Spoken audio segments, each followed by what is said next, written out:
I'm going to be talking to constitutional scholar Shaun Fluker from the University of Calgary about Bill 14, which was introduced on Thursday by the United Conservatives, and what the controversy is about. Because on Friday there was a ruling from Justice Colin Feasby in the Court of King's Bench about this bill. So, welcome to the interview, Shaun.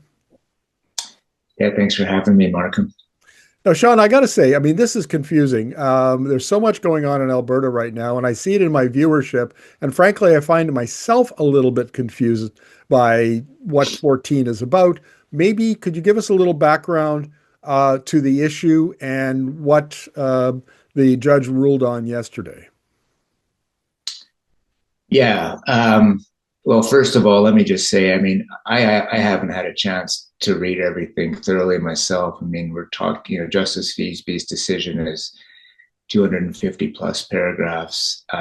Bill 14 is upwards of 100 pages. And so it's difficult, even for those of us who consider ourselves to be experts, to really keep up in such short notice.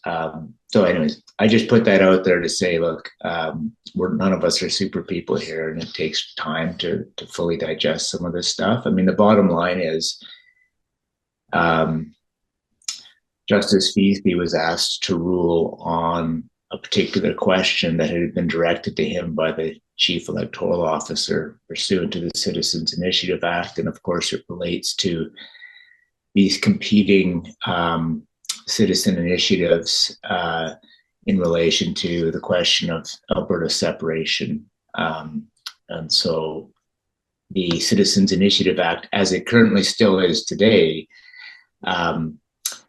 provides the chief electoral officer with the ability to reference a question that they have received to the Court of King's Bench to say, hey, look, the referendum questions can't be processed if they would lead the province of Alberta into unconstitutional territory. And so I'd like your view on whether this question is going to lead them there. And, to summarize Justice Feasby's decision in two sentences, he concludes that that's, in fact, the case. His decision gets interesting because, well, it's interesting, obviously, for that reason alone. I haven't digested all the reasoning and analysis that he provides in that regard, but it's important, I think, for our discussion here that he does provide reasoning and analysis. That's an important contribution that the judicial branch makes to democracy in this country. What's really noteworthy about Justice Feasby's decision, in my view, frankly, is that he decided that he needed to issue that decision from the bench on Friday. And he added an epilogue to that decision at the end to have, to make some sharp comments about Bill 14, directed specifically at Bill 14. And, I give Justice Feasby credit for that. It's a difficult position.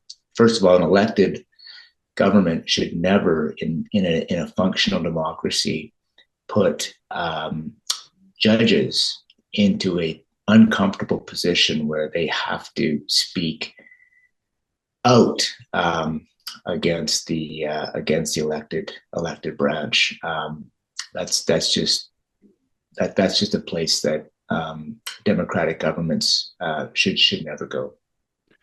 Okay, he was very critical of the government. I mean, that's the point here. And what he was doing is the Alberta Prosperity Project, which is a pro-separation group, had proposed a referendum question. Do you agree that the province of Alberta shall become a sovereign country and cease to be a province in Alberta?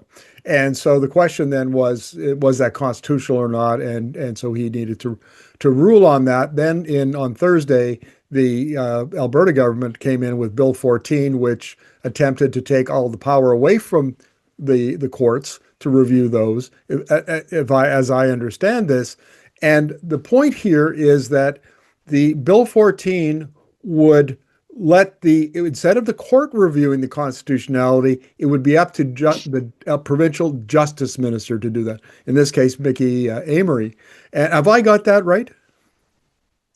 Yeah, more or less. That's what the minister's attempting to provide himself. The power he's attempting to provide himself with in Bill 14. Um, yeah, more or less that's right. I mean, the minister retains the ability to raise those questions if he deems it necessary, but yeah, he's basically pulling that power into his own office. That's right. And this is quite is it unprecedented? My understanding is that it is. And it's part of a trend we see. We see it down in the United States with Donald Trump. We see it increasingly in Alberta with the UCP government of concentrating more and more and more power in the executive, which is in the government, in this case the premier's office, or in a particular ministry. And is that a fair comment to make? That is a fair comment to make. I would say it's become a regular occurrence with the Alberta government to have ministers. And the important thing, I think, for your listeners to take from this is that these are initiatives that the Alberta government is taking. It's taking power away from democratic institutions, and it is placing it solely within minister's office. And this is just the latest of a long string. I mean, we'd have to sit down and make that list, but it would be a long list of the various ways that this government has been doing that for some time now. Yesterday, the premier was on her radio show and she responded to this, and she said something that I thought was quite extraordinary. She called the courts gatekeepers and said that these kind of questions should not be up to the gatekeepers. They should be rest with the elected representatives. How would you respond to that? I mean, the premier's just quite frankly got it dead wrong. The the judicial branch in a functional democracy serves a really important role in terms of a check on the exercise of power on other branches of government. And, people who espouse that view that somehow elected judges are sort of running amok never explain the checks and balances that operate within the judicial branch. And so that's why I paused earlier to say, look, Justice Feasby's decision is extremely thoroughly reasoned, which in and of itself serves as a check on his back. He's not just sort of blanketly ruling that somehow this is unconstitutional. He's fully explaining his judgment, which is something that members of the executive branch almost never do. And so in a functional democracy, the members of the executive branch, I mean, they're awful, frankly, at explaining their decisions, and so that it leaves it to the judicial branch to try to do that. The other thing, if you can let me go on for a minute on this point, I mean, so the position that the premier puts forward, this idea that democracy largely rests in the elected branch of government is such a shallow view of democracy. And I guess even if one were to agree partially with that statement, one would have to ask, well, so what gives that legitimacy to the elected branch? Well, of course, it's because they have to campaign for office. And so when a government goes so far off the rails in terms of doing things that it did not campaign on, I mean, there's hardly a difference between elected officials and members of at least members of the judiciary go to the trouble of explaining their decisions, which is something that it appears some governments, including the government in Alberta, would like to avoid doing to the electorate. Yeah. Well, let's talk about that a little bit because, I think this is basic civics that there are three branches to the government. There's the executive, which is essentially, the premier and her cabinet and her government. And then there is the legislative branch, which is the legislative assembly with all of the elected members, including those from the NDP and independents, as well as UCP. And then there's the judiciary, which is the courts.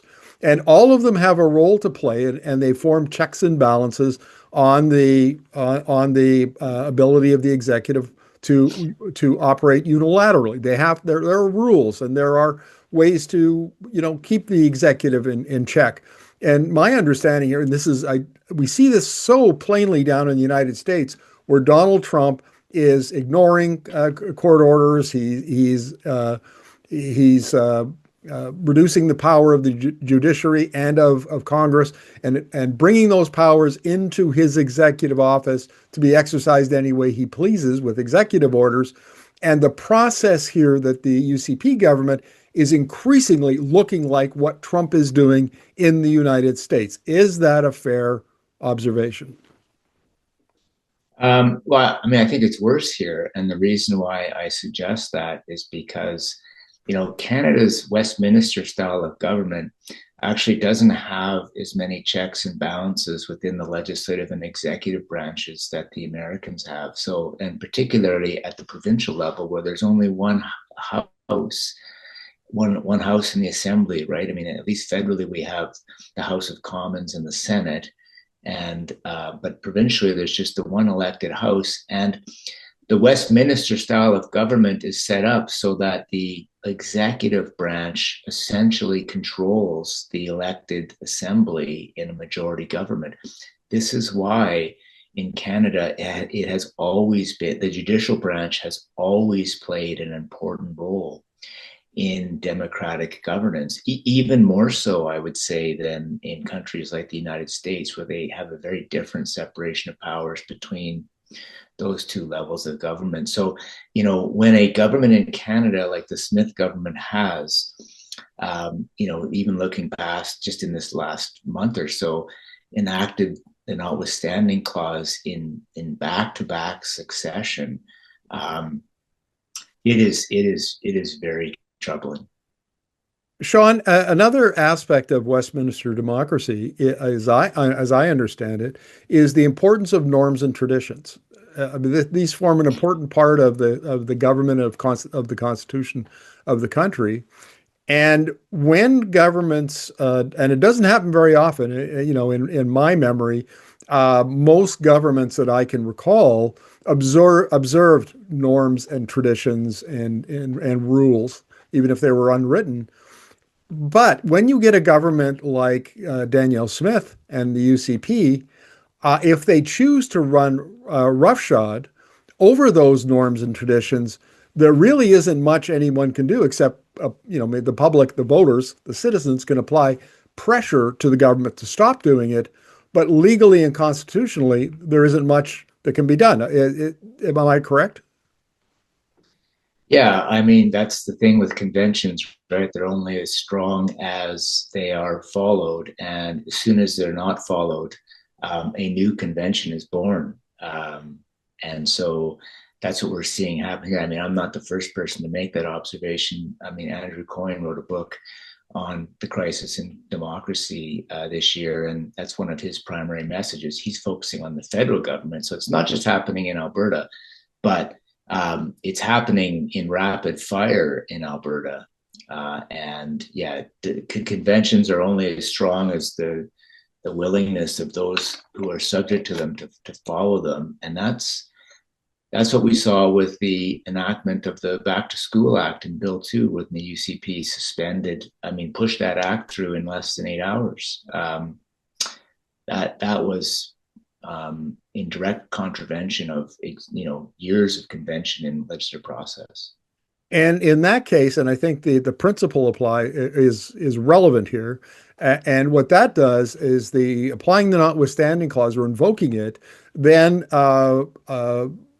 ensures that the legislation in question can't be reviewed by the courts, like Bill 14 was, and therefore, if, as you argued, that the judiciary plays an important role in the Westminster model in keeping in a check on the executive power, if you're invoking the notwithstanding clause on a regular basis, then you're greatly weakening that check and balance.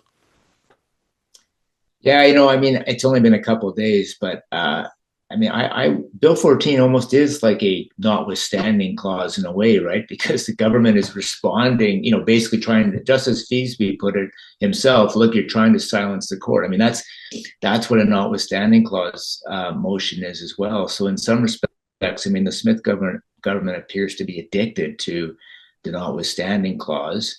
And I see Bill 14 as along the same lines as the use of the notwithstanding clause.